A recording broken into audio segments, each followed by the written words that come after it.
Hi, so I'm going to show you how to create kind of two videos in QuickTime, one of your face and one of your screen recording, and then combine them.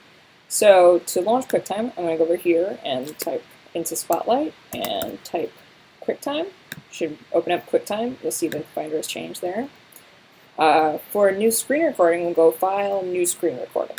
Okay, and that'll bring up the dialog. You can see my audio waveforms here. You always want to kind of check this drop-down arrow to make sure you actually have a microphone selected. Sometimes it sets back to none. So you're going to go ahead and click record, and it'll give you this thing which says if you just click once, you'll record the entire screen.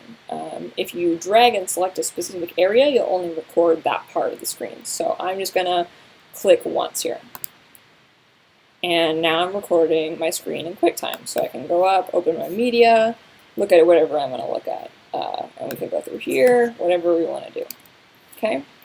To stop this recording, up in the upper right Finder here, we're going to just click the stop button, and we'll see our final movie here. I can go through the timeline. I can press play. If I wanted to kind of edit this a little bit and maybe the first couple seconds I wanted to get rid of, I could go to Edit, Trim, and that'll open the trim editor. At which point I can kind of drag on the duration of the timeline, the beginning and the end, and trim that clip up. Simply press trim. And now I have a condensed version of my original video.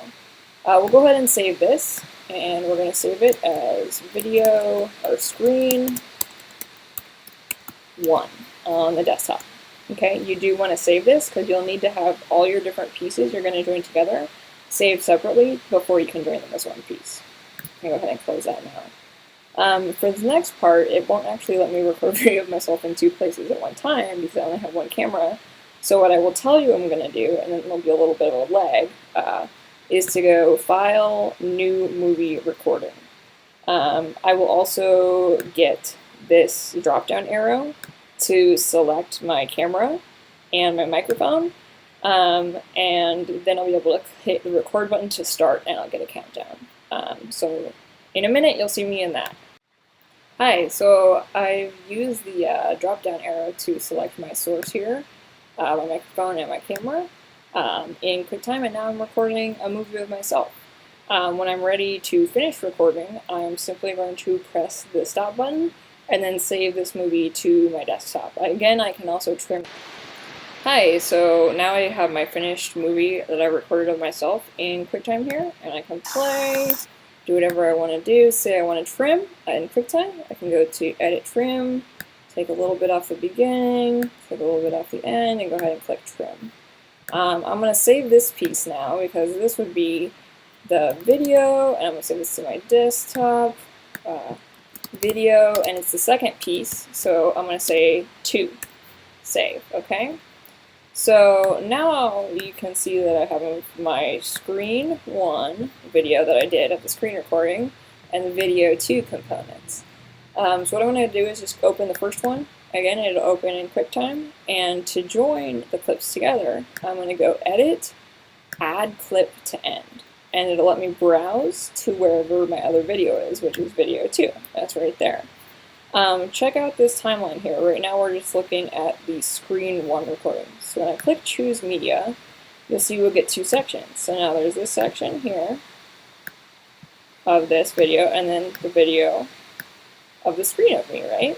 The cool thing is, if I have a third piece, I can continue to add clips. But instead of saying Add Clip After Selection, when you go to the Edit menu, it just says Insert Clip After Selection. So if you're looking for Add Clip After Selection, that won't be there anymore, okay? I can also just change the order of my clips. So say I wanted this one first and this one second, and I can add all the pieces that I want together. When I'm done, I just click Done, and I can play all my videos. Drop down here. So let's check out what we got. Screen in QuickTime. So I can go up, open my media, look at whatever I want to look at. And we can go through here, whatever we want to do.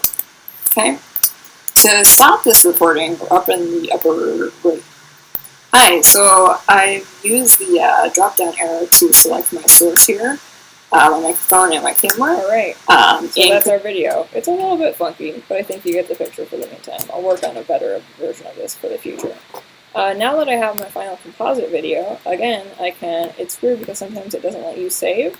So the way to do this very carefully is to press the red X, and it'll say, you're going to lose the changes because you haven't saved. So now I can say composite video, and that's on my desktop. And we're good to go, as long as we're done saving.